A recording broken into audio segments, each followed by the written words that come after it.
Bismillahirrahmanirrahim. Assalamualaikum warahmatullahi wabarakatuh. Kembali lagi bersama saya Ahmad Zulfikar Fajri. Kali ini materinya adalah materi mengingat, dimana kita ingin mengulang tentang bagaimana cara membuat database dan bagaimana cara membuat tabel beserta cara mengisi input dari tabel tersebut. Oke, sekarang kita langsung saja masuk ke CMD-nya. Tapi sebelum kita masuk ke CMD, pastikan SAMPP-nya sudah di-runningkan, modul Apache dan MySQL-nya. Kalau sudah bertanda hijau, berarti itu sudah running dan kalian bisa memakai CMD-nya. Oke, setelah masuk ke CMD, kita belum bisa langsung mengakses database tersebut. Ada langkah-langkah yang harus dikerjakan atau ada sintaks yang harus dimasukkan. Oke, langsung saja kita masukkan sintaksnya terlebih dulu, yaitu cd backslash enter. Terus ketikkan lagi cd backslash sampp backslash mysql backslash bin.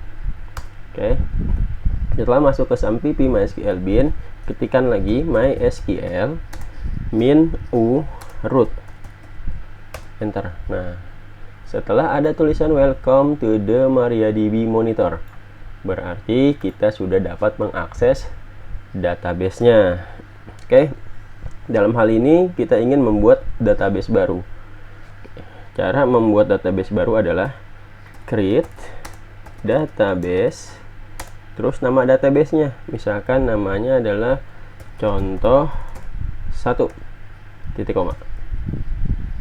Nah, ini create database contoh 1 sebagai nama database-nya. Enter. Query oke, one row effects oke, berarti database-nya sudah terbuat. Sekarang coba kita show databases pakai S. Kalau ingin menampilkan database atau table pakai S di belakangnya, jadi show databases atau show tables titik koma. Nah, tadi kita telah membuat database baru dengan nama contoh 1. Nah, di sini sudah ada nama contoh 1, nama database dengan nama contoh 1. Nah, setelah itu kita akan masuk ke dalam database tersebut. Caranya adalah use spasi nama database yang ingin kita masukkan. Dalam hal ini kita ingin masuk ke dalam database contoh 1 titik koma. Ya. Setelah ada tulisan database change, kita sudah berhasil masuk ke dalam database contoh 1. Sekarang kita lihat apakah ada tabel di dalam database tersebut. Caranya adalah show tables titik koma. Nah, empty set berarti belum ada tabel sama sekali yang kita buat di dalam database tersebut. Nah, cara membuat tabel adalah create tabel. Nama tabelnya misalkan pegawai, buka kurung. Nah, langsung ditulis itu, misalkan nama yang pertama kita pengen bikin nip. Setelah itu tipe datanya misalkan char karakter 8, banyak karakternya 8, itu isi sebagai misalnya sebagai primary key. Isi dulu not null primary key. Ya, ini artinya adalah nip dengan tipe data karakter sebanyak 8 angka atau 8 huruf atau 8 karakter. Not null, tidak boleh kosong, dan ini sebagai primary key, dan kita jadikan nipnya sebagai primary key.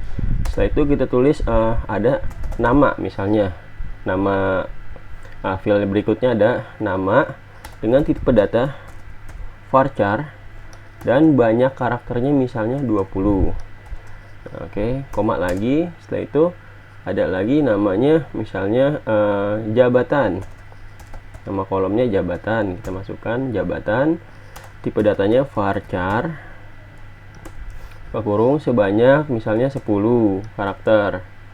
Terus kita buat lagi misalnya namanya gaji, misalnya gaji. Terus kita buat tipe datanya gaji integer. Kalau integer nggak usah ditulis lagi, boleh ditulis boleh enggak, tapi biasanya saya nggak ditulis lagi gaji, tipe datanya integer. Terus yang berikutnya terakhir misalnya ada nocap, nomor cabang. Nocap, tipe datanya misalnya char, dan itu sebanyak misalnya 8.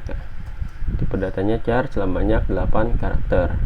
Oke, setelah kita buat ini, kita tutup kurung, titik koma, enter. Nah, setelah ada tulisan query oke, berarti kita telah berhasil membuat tabel tersebut. Cara mengeceknya adalah show tables, enter. Nah, ini sudah ada tabel dengan nama tabel pegawai. Sekarang kita lihat apakah filenya sesuai dengan yang kita buat ini. Coba. Caranya dengan describe, desc spasi nama tabelnya pegawai misalnya, titik koma. Nah, ini filenya. Kita punya fil atau kolom NIP, kita punya kolom nama, kita punya jabatan, kita punya gaji, dan kita punya kolom nocap. Nah, nanti fil ini bisa kalian sesuaikan dengan tugas yang diberikan. Misalkan filenya nanti ada NIP, nama depan, nama belakang, jenis kelamin, dus, yang lain-lain. Nanti bisa kalian sesuaikan. Caranya sama. Dibuat dulu create table, terus nama tabelnya apa. Setelah itu kalian lakukan buka kurung, masukkan nama kolomnya berdasar sesuai dengan yang kalian inginkan. Misalkan kolom NIP, itu tipe datanya dulu, nama kolom, tipe data, terus banyak karakter. Setelah itu kalau yang primary key dikasih keterangan. Kalau emang kolom itu nggak boleh kosong, dikasih keterangan not null, menandakan kalau kolom tersebut nggak boleh kosong atau wajib diisi. Terus primary key dan sebagai primary key. Misalkan di kolom NIP ini yang kita tandakan nggak boleh kosong karena ini sebagai primary key. Terus di kolom berikutnya kita punya kolom nama. Tipe datanya varchar dan banyak karakternya 20. Nah, ini boleh kosong, boleh enggak. Tapi kalau misalnya kita mau bikin ketentuan, ini nggak boleh kosong, tinggal ditambahkan aja varchar, buka kurung 20, tutup kurung, dikasih keterangan not null di belakangnya. Berarti nama ini nggak boleh kosong. Dan lain sebagainya. Sama semuanya. Setelah selesai, kalian jangan lupa tutup kurungnya. Karena di sini ada buka kurung, di sini juga harus ada tutup kurung dan diakhiri dengan titik koma. Nah, nanti nama kolom ini bisa kalian sesuaikan sesuai dengan tugas yang diberikan. Oke, lanjut. Setelah nama tabelnya sudah terbuat, terus nama kolomnya sudah ada, filenya juga udah ada semua. Isi dari kolom dari tabel tersebut belum ada. Coba kita panggil isinya, select bintang from pegawai, titik koma. Nah, masih empty karena kita baru saja membuat database dan tabelnya saja. Kita belum input isi tabel di dalamnya. Cara inputnya adalah dengan sintaks insert into nama tabelnya, misalnya pegawai, insert into pegawai, values, nah, buka kurung. Nah, semua isinya wajib dibuka dan diakhiri dengan tanda kutip. Misalnya kolom yang pertama itu kolom NIP, values, buka kurung, kutip, NIP-nya misalnya 10200. Nah, dikasih kutip lagi belakang yang kutip dan dipisahkan dengan koma. Koma, kutip lagi, tulis namanya misalkan Ahmad Al-Fazri. Kutip lagi, itu buat menutup. Koma lagi untuk memisahkan antara kolom nama dan kolom berikutnya, yaitu kolom jabatan. Terus dikasih kutip, jabatannya misalnya staff.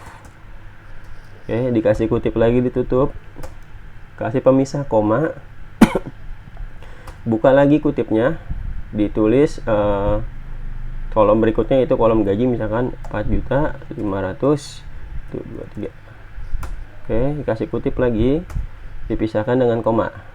Terus nocapnya misalkan C102. Oke, ya, diakhiri dengan titik koma. Nah, ini cara menulis atau mengisi data dalam tabel tersebut. Insert into pegawai. Pegawai ini diambil dari nama tabelnya. Dalam hal ini kita ingin mengisi data dari tabel pegawai. Values, jangan lupa ditambahkan values, buka kurung. Nah, setiap katanya harus diawali dan diakhiri dengan tanda kutip dan dipisahkan dengan koma antara satu kolom dan kolom lainnya. Misalkan ini kolom NIP kita isi 10200, terus kolom nama kita isi dengan Ahmad Al-Fazri, berarti antara kolom NIP dan kolom nama kita pisahkan dengan koma. Tapi jangan lupa titik koma di setiap datanya. Terus kolom Ahmad Al-Fazri, kolom nama, dan kolom jabatan yaitu staff sama kita pisahkan dengan tanda koma. Oke, diakhiri dengan titik koma ya. Ini sintaks untuk mengisi tabel dalam tabel pegawai. Setelah itu kita enter ya, query oke. Nah, setelah ada tulisan query oke, berarti kita sudah berhasil mengisi data pada tabel pegawai. Sekarang caranya kita panggil lagi tabel pegawainya, apakah benar datanya sudah terisi. Dan kalau misalkan datanya belum terisi, maka dia akan memberitahu dengan keterangan empty set ya, atau seperti ini empty setnya. Kita udah masukkan select bintang from pegawai. Kita ingin memanggil semua data dari tabel pegawai. Ternyata empty set karena tabel pegawai belum memiliki data. Nah, setelah itu kita masukkan satu data dengan cara insert into pegawai values. Dan ini datanya. Jangan lupa setiap data diawali dengan tanda kutip dan diakhiri dengan tanda kutip dan dipisahkan antara satu kolom dan kolom lainnya dengan tanda koma. Oke, setelah kita isi query oke, seharusnya datanya akan muncul. Coba kita lihat, select bintang from pegawai titik koma, enter. Nah, ini datanya sudah muncul. Kita punya kolom NIP dan ada isinya, kolom nama juga ada isinya, jabatan ada isinya, gaji juga ada isinya, nocap dan ada isinya. Nah, bagaimana cara menambahkannya lagi? Nah, caranya sama seperti tadi dengan cara insert into pegawai values. Nah, di sini karena NIP-nya sebagai primary key, maka NIP tidak boleh sama datanya dengan satu sama lain. Contoh, misalkan kita punya NIP 10200 juga dengan nama misalkan Andi Saripudin misalnya, itu secara otomatis data akan menolak. Kita contohkan. Nah, ini kita coba isi dengan nama Andi. Nah, kita coba NIP-nya kita samakan, karena tadi kita telah buat di atas NIP-nya sebagai primary key, dan artinya NIP itu nggak boleh sama satu sama lain, harus berbeda. Mungkin kalau nama, jabatan, gaji, nocap itu bisa sama karena bukan primary key. Tapi kalau misalkan NIP ini harus berbeda satu sama lain karena sebagai kata kunci. Coba setelah kita samain, kita enter. Nanti ada tulisan error 1062. Ada keterangan duplicate entry 10200 for key primary key. Itu menandakan kalau data 10200 itu telah ada di dalam tabel dan tidak boleh sama karena sebagai primary key. Caranya gimana? Kita bedakan datanya 10201 misalnya. Atas nama Andi, staff, gajinya 4 juta.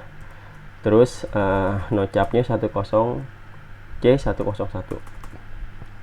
Setelah kita enter, maka query oke. Kita panggil lagi select bintang from pegawai titik koma.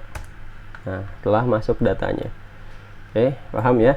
Jadi materi hari ini hanya membuat database, mengingat kembali membuat database, membuat tabel, dan sintaks dalam mengisi tabel tersebut. Mungkin di materi berikutnya saya akan jelaskan tentang gimana cara mengedit kolom, mengupdate dan menghapus kolom, serta juga cara mengedit, mengupdate dan menghapus data pada tabel. Oke, mungkin itu saja yang dapat saya sampaikan. Mudah-mudahan ada manfaatnya. Tetap semangat belajar, jangan pernah menyerah dengan keadaan. Assalamualaikum warahmatullahi wabarakatuh.